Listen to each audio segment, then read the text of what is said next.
Hello everyone, welcome to What's Education. Today we will discuss on electromagnetic waves. देखो electromagnetic waves जो हैं वो produced होती हैं बाय एसरलेटिंग चार्ज। जब भी कोई चार्ज एसरलेट करता है, या तो आप कह सकते हो जब भी कोई चार्ज ऑसिलेट करता है, तो वो प्रोड्यूस करता है इलेक्ट्रोमैग्नेटिक वेव्स। देखो जब भी कोई चार्ज मूव करता है तो वो क्या प्रोड्यूस करता है, वो इलेक्ट्रिक फील्ड भी प्रोड्यूस करता है, वो मैग्नेटिक फील्ड भी प्रोड्यूस करता है।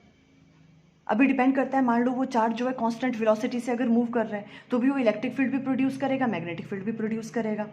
बट जब एक चार्ज एक्सेलरेट करता है या वो ऑसिलेट कर रहा है, वो कांस्टेंट वेलोसिटी से मूव नहीं कर रहा है, वो क्या कर रहा है, एक्सेलरेट कर रहा है, तो वो हमेशा time varying electric field produce करता है और time varying magnetic field produce करता है। और जो हमारी इलेक्ट्रोमैग्नेटिक वेव्स हैं वो किसकी वजह से होती हैं, टाइम वेरिंग इलेक्ट्रिक फील्ड की वजह से। और जो time varying electric field produce होती हैं, और टाइम वेरिंग इलेक्ट्रिक फील्ड की वजह से क्या प्रोड्यूस होता है, टाइम वेरिंग मैग्नेटिक फील्ड। तो इसलिए हमने क्या कहा, जो इलेक्ट्रोमैग्नेटिक वेव्स हैं वो कैसे रेडिएट होती हैं, थ्रू ऑसिलेटिंग चार्ज पार्टिकल। जब भी चार्ज ऑसिलेट करेगा तो वो क्या प्रोड्यूस करता है, इलेक्ट्रोमैग्नेटिक वेव्स प्रोड्यूस करता है। देखो यही हमने राइट डाउन किया है, an electromagnetic wave is a wave radiated by an electric accelerated charge. Accelerated charge बोल सकते हो या तो oscillating charge, and which propagates through the space. जो स्पेस में क्या कर सकता है, प्रोपेगेट करता है as coupled electric and magnetic fields. इसमें इलेक्ट्रिक फील्ड भी होती है और मैग्नेटिक फील्ड भी होती है, oscillating perpendicular to each other. Electric field और जो मैग्नेटिक फील्ड है वो एक दूसरे के क्या होंगी, हमेशा परपेंडिकुलर होंगी, and to the direction of propagation of the wave. और जिस डायरेक्शन में वेव प्रोपेगेट कर रही है उसके भी क्या होंगी, वो परपेंडिकुलर होंगी। ये चीज़ आपको हमेशा याद रखनी है। क्लियर? क्या कहा हमने, जो भी electric time varying electric field है और जो मैग्नेटिक फील्ड है वो एक दूसरे के तो परपेंडिकुलर होंगी, पर जो जिस तरफ जो है, जो आपके पास वेव प्रोपेगेट कर रही है, उसके भी क्या होंगी, वो परपेंडिकुलर होंगी। देखो इस तरह से हमने इस तरह से इनको ड्रॉ किया है। देखो किस तरह से, ये मान लो आपके पास एक्स एक्सिस हैं, ये वाई एक्सिस हैं, जेड एक्सिस हैं। हमें पता है एक्स वाई जेड क्या रहते हैं, परपेंडिकुलर होते हैं एक दूसरे के, है ना। तो देखो जो हमने वाई डायरेक्शन में कंसीडर किया, मान लो इलेक्ट्रिक फील्ड है, टाइम वेरिंग इलेक्ट्रिक फील्ड, ये हमने वाई डायरेक्शन में कंसीडर कर ली, ठीक है। और जो आपके पास टाइम वेरिंग मैग्नेटिक फील्ड है उसे हम जेड डायरेक्शन में ले लेते हैं। और जेड डायरेक्शन कैसी होगी, देखो इस डायरेक्शन में, है ना, ये होगी जेड डायरेक्शन।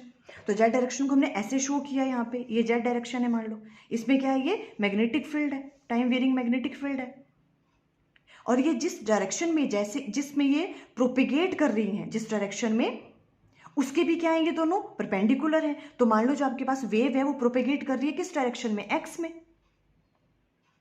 ठीक है। तो देखो जो इलेक्ट्रिक फील्ड है वो हम अगर वाई डायरेक्शन में ले, मैग्नेटिक फील्ड जेड डायरेक्शन में ले, तो वो जो प्रोपेगेट करेगी वेव उसे हम किस डायरेक्शन में लेना पड़ेगा, एक्स में। तभी तो क्या होंगे, देखो एक्स वाई और जेड एक दूसरे के क्या है, परपेंडिकुलर है। तो जो टाइम वेरिंग इलेक्ट्रिक फील्ड है और मैग्नेटिक फील्ड है वो दोनों आपस में तो परपेंडिकुलर है ही हैं, पर जिस डायरेक्शन में वेव प्रोपेगेट कर रही है उसके भी क्या है, वो परपेंडिकुलर है। क्लियर है आपको बात? देखो अगर इस तरह से हम देखें, मान लो ये वाली डायरेक्शन, ये वाली, देखो ये क्या है आपके पास, ये वाई डायरेक्शन है, ठीक है। वाई डायरेक्शन ये वाली होगी, और इस डायरेक्शन में क्या है आपके पास, electric field, time varying electric field मान लो इस डायरेक्शन में है, और ये मान लो आपके पास जेड डायरेक्शन है ना। ऐसे होगा ना, ये तो हमने यहाँ पे पेपर पे इस तरह से ड्रॉ किया हुआ है, अदरवाइज ये जेड डायरेक्शन है इस डायरेक्शन में तरफ, ठीक है। ये क्या है आपके पास, टाइम वेरिंग मैग्नेटिक फील्ड। तो जो वेव प्रोपेगेट करेगी वो किस डायरेक्शन में करेगी, एक्स एक्सिस में। इन दोनों के आपस में तो एक दूसरे के क्या है, ये परपेंडिकुलर है, और जिस डायरेक्शन में वेव प्रोपेगेट करेगी उसके भी क्या होंगे, ये परपेंडिकुलर। तो इट मीन्स जो आपके पास वेव प्रोपेगेट करेगी वो एक्स डायरेक्शन में, मान लो ऐसे, तो ये तीनों क्या हो गए, एक दूसरे के अब क्या हो गए, परपेंडिकुलर, है ना। इस तरह से ये मूव करेगी। ये होगी आपके पास वेव इस डायरेक्शन में ऐसे प्रोपेगेट करेगी एक्स एक्सिस के अलोंग, है ना। और ये होगी इलेक्ट्रिक फील्ड वाई डायरेक्शन में, और ये होगी आपके पास जेड डायरेक्शन में मैग्नेटिक फील्ड। क्लियर हो रहा है आपको? तीनों क्या है, एक दूसरे के म्यूचुअली परपेंडिकुलर है, और इसी वजह से हम इसे ट्रांसवर्स वेव भी कहते हैं। इसलिए इसे हम क्या कहते हैं, ट्रांसवर्स वेव कहते हैं। क्लियर हो गया आपको, ये वाली पिक्चर क्लियर है ना। अब ये जरूरी नहीं है कि जो आपकी इलेक्ट्रिक फील्ड है वो वाई डायरेक्शन की तरफ ही हो, है ना। ये क्या हो सकती है, अगर ये आपके पास एक्स एक्सिस की तरफ भी है तो दूसरी वाई की तरफ होगी, और जो वेव प्रोपेगेट करेगी वो जेड डायरेक्शन में करेंगी। पर बस ये याद रखना है कि जो इलेक्ट्रिक फील्ड है और मैग्नेटिक फील्ड है वो एक दूसरे के तो परपेंडिकुलर होंगी, पर वो जिस डायरेक्शन में वेव प्रोपेगेट कर रही है उसके भी क्या होंगी, वो परपेंडिकुलर होंगी। क्लियर हो गया आपको ये वाली चीज। ओके, अब देखो अगर हम इसकी सोर्स की बात करें तो देखो जब हमने एलसी ऑसिलेशंस पढ़े थे, हमने वहां पे यूजेस बताए थे एलसी ऑसिलेशंस के, है ना। तो वहां इसको हम क्या कर सकते हैं, प्रोड्यूस कर सकते हैं। हमने क्या कहा, जो इलेक्ट्रोमैग्नेटिक वेव्स हैं वो कैसे प्रोड्यूस होती हैं, बाय ऑसिलेटिंग चार्ज। तो उसमें भी क्या होता था, चार्ज ऑसिलेट ही तो कर रहा था, देखो यहाँ वाले में, है ना। चार्ज की वैल्यू वैसे देखो यहाँ पहले मैक्सिमम थी, फिर कम हुई, तो चार्ज क्या कर रहा है, ऑसिलेट कर रहा है ना। ऑसिलेटिंग चार्ज क्या प्रोड्यूस करता है, इलेक्ट्रोमैग्नेटिक वेव्स। तो ये भी इसका एक सोर्स हो गया, है ना। अब यहाँ पे देखो चार्ज ऑसिलेट कर रहा है, उसकी वजह से क्या हो रहा था, फिर ऑसिलेटिंग जो चार्ज है वो क्या प्रोड्यूस करता है, टाइम वेरिंग इलेक्ट्रिक फील्ड। देखो चार्ज ऑसिलेट कर रहा है, पहले ज़्यादा था फिर कम हुआ, और ये क्या प्रोड्यूस कर रहा है, टाइम वेरिंग इलेक्ट्रिक फील्ड। पहले यहाँ पे चार्ज की वैल्यू ज़्यादा थी तो इलेक्ट्रिक फील्ड की वैल्यू भी ज़्यादा थी, और फिर जब कम हो गया तो इलेक्ट्रिक फील्ड की वैल्यू भी क्या होगी, कम होगी। यहाँ से क्लियर है, देखो जो अगर चार्ज ऑसिलेट करता है तो वो क्या प्रोड्यूस करता है, टाइम वेरिंग इलेक्ट्रिक फील्ड। यहाँ से ये वाली बातें क्लियर है आपको, है ना। और एक चीज़ हमने और पढ़ी थी, अब टाइम वेरिंग इलेक्ट्रिक फील्ड हो रही है यहाँ पे, है ना। अब डिस्प्लेसमेंट करंट पे आ जाओ, उसका भी कॉन्सिक्वेंस पढ़ा था हमने कि वहां से भी मैक्सवेल जी को पता चला कि हाँ ऐसी कोई वेव्स होती हैं।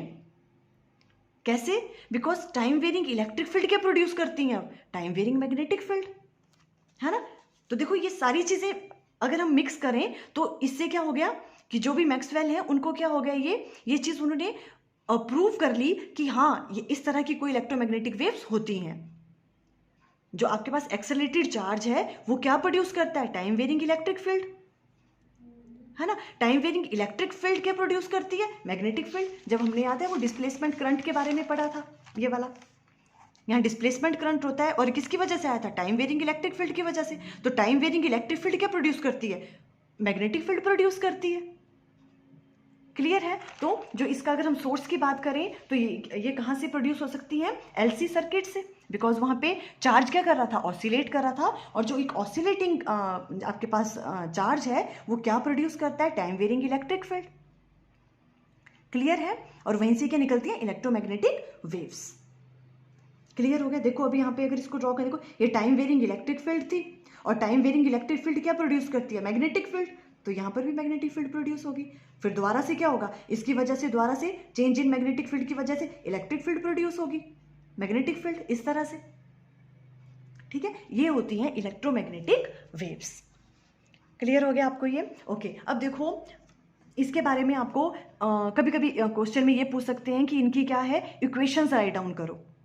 जो आपके पास इलेक्ट्रिक फील्ड वेक्टर है और मैग्नेटिक फील्ड वेक्टर है उनकी इक्वेशंस कैसी होंगी।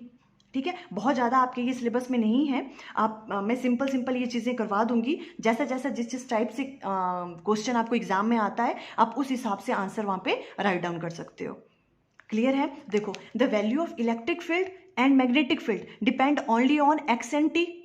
अब देखो जो इलेक्ट्रिक फील्ड और मैग्नेटिक फील्ड की वैल्यू वो किस पे है, टाइम पे भी डिपेंड कर रही है और पोजीशन पे भी डिपेंड कर रही है वो, है ना। तो अगर हमें इसकी इक्वेशन राइट डाउन करनी हो तो हम कैसे करेंगे, देखो the electric field vector can be represented as E equal to E vector equal to E Y J, because अभी हम क्या कंसीडर करके चल रहे हैं कि जो आपके पास इलेक्ट्रिक फील्ड है वो वाई डायरेक्शन की तरफ है ना। अगर वाई डायरेक्शन की तरफ है तो जे कैप लेंगे हम यहाँ पे, है ना। तो यहाँ पे इसलिए हमने राइट डाउन क्या किया, यहाँ पे E इक्वल टू किसके बराबर है, ई वाई जे।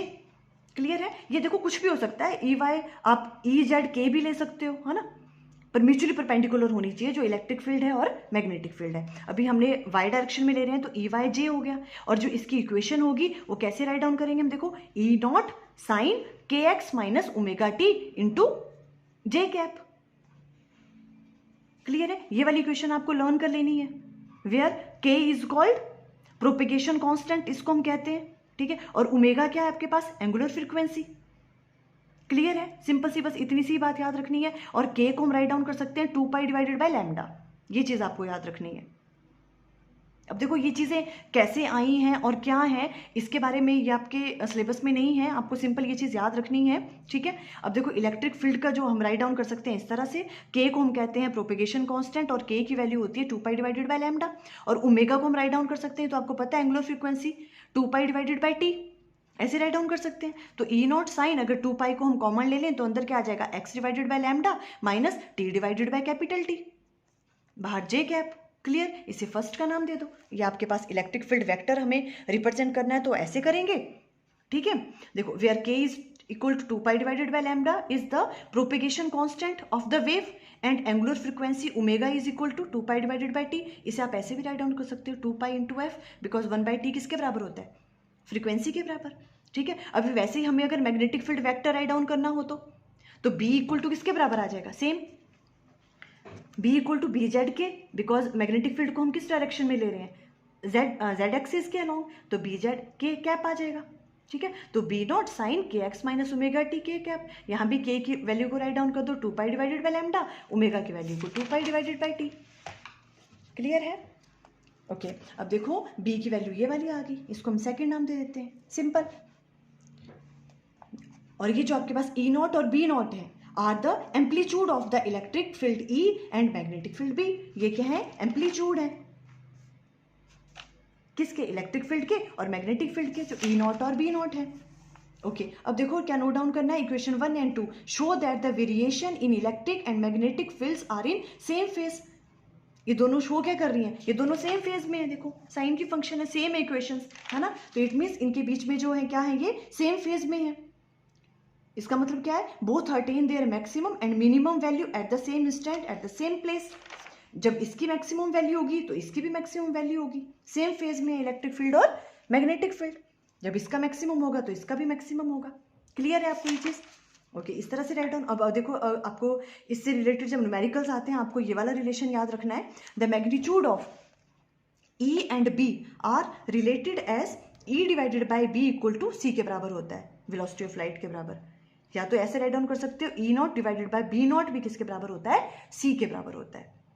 ये वाला रिलेशन आपको याद रखना है। अब देखो अब इसमें नेक्स्ट वाला टॉपिक है, अगर हम इसकी स्पीड की बात करें, इलेक्ट्रोमैग्नेटिक वेव की स्पीड ऑफ इलेक्ट्रोमैग्नेटिक वेव, है ना। तो देखो अभी देखो मैक्सवेल ने क्या किया, इन्होंने थ्योरेटिकल पोर्शन जो है वो डिस्कवर कर लिया कि हाँ इलेक्ट्रोमैग्नेटिक वेव्स होती हैं जो स्पेस में मूव करती हैं, ठीक है। और उन्होंने क्या कहा कि जो आपके पास टाइम वेरिंग इलेक्ट्रिक फील्ड है, वो टाइम वेरिंग इलेक्ट्रिक फील्ड और मैग्नेटिक फील्ड एक दूसरे की म्यूचुअल परपेंडिकुलर होती हैं, और वो अपने जिस डायरेक्शन में जो वेव प्रोपेगेट कर रही हैं उसकी भी कहती हैं वो म्यूचुअली परपेंडिकुलर होती हैं, ठीक है। और उन्होंने फिर स्पीड ऑफ इलेक्ट्रोमैग्नेटिक वेव्स के बारे में बताया। देखो उन्होंने ये सब चीज़ें बताई बट वो एक्सपेरिमेंटली इसको प्रूव नहीं कर पाए थे। फिर एक्सपेरिमेंटली जो फाइंड आउट किया कि हाँ ये सच्ची में इलेक्ट्रोमैग्नेटिक वेव्स हैं, वो 22 ईयर्स के बाद हुआ था। इन्होंने जब ये डिस्कवर कर लिया था इलेक्ट्रोमैग्नेटिक वेव्स को, उसके बाद जो है हर्ट्ज एक्सपेरिमेंट हम पढ़ेंगे, उसमें उन्होंने जो है क्या उन्होंने एक्सपेरिमेंटली प्रूव किया कि हाँ इस तरह की इलेक्ट्रोमैग्नेटिक वेव्स होती हैं, और उसके बाद फिर इसके ऊपर बहुत सारा वर्क होना स्टार्ट हुआ, ठीक है। फिर इन्होंने क्या कहा, देखो Maxwell showed that speed of an electromagnetic waves depend on, उन्होंने क्या कहा कि इसकी स्पीड है ये किस पे डिपेंड करेगी, permeability and permittivity of the medium through which it travels. उस मीडियम की परमिटिविटी क्या है और परमिएबिलिटी क्या है जहां से वो ट्रेवल करेगा, उस पर डिपेंड करती है स्पीड ऑफ इलेक्ट्रोमैग्नेटिक वेव्स। तो स्पीड ऑफ इलेक्ट्रोमैग्नेटिक वेव्स अगर हम फ्री स्पेस, वैक्यूम और एयर की बात करें तो क्या होती है, देखो C equal to 1 divided by mu naught into epsilon naught, ये वाली वैल्यू होती है। क्लियर है? जब आप यहाँ पे इन दोनों की वैल्यूज पुट करोगे तो ये कैलकुलेट करके आया उनके पास 3 × 10⁸ मीटर पर सेकेंड, जो ये वाली वैल्यू आई। अब देखो इससे एक और चीज डिस्कवर हो गई, ये वाली तो क्या है 3 × 10⁸ मीटर पर सेकेंड क्या होता है, speed of light in vacuum. ये वाली वैल्यू तो उसकी है, speed of light in vacuum. और ये तो क्या कर रहे थे, स्पीड ऑफ इलेक्ट्रोमैग्नेटिक वेव्स की स्पीड को फाइंड आउट कर रहे थे। वो किसके बराबर आ गई, speed of light in A vacuum. तो इससे क्या प्रूव हो गया, जो आपके पास लाइट है वो भी क्या है, एक इलेक्ट्रोमैग्नेटिक वेव्स है। हाँ यहाँ से ये चीज प्रूव हो गई, जो आपके पास जो लाइट है वो भी क्या है, इलेक्ट्रोमैग्नेटिक वेव है। क्लियर हो गया आपको? ओके तो देखो स्पीड ऑफ इलेक्ट्रोमैग्नेटिक वेव्स जो है वैक्यूम की अगर हम बात करें तो उसकी वैल्यू कितनी होती है, स्पीड ऑफ लाइट के बराबर 3 × 10⁸ मीटर पर सेकेंड। और अगर हम किसी मीडियम की बात करें, मीन्स अगर speed of N electromagnetic wave in any medium, तो हम क्या राइट डाउन करेंगे, v इक्वल टू, वो किसके बराबर होगा, 1 डिवाइडेड बाय ये आपके पास μm और एप्सिलॉन m। हम मीडियम का ले लेंगे, परमिटिविटी एंड परमिएबिलिटी। क्लियर है? तो यहाँ से फिर फाइंड आउट कर लेंगे। क्लियर हो गया? तो देखो आज हमने इलेक्ट्रोमैग्नेटिक वेव्स के बारे में अंडरस्टैंड किया। ठीक है, आई थिंक आपको क्लियर हो गया। Okay, thank you.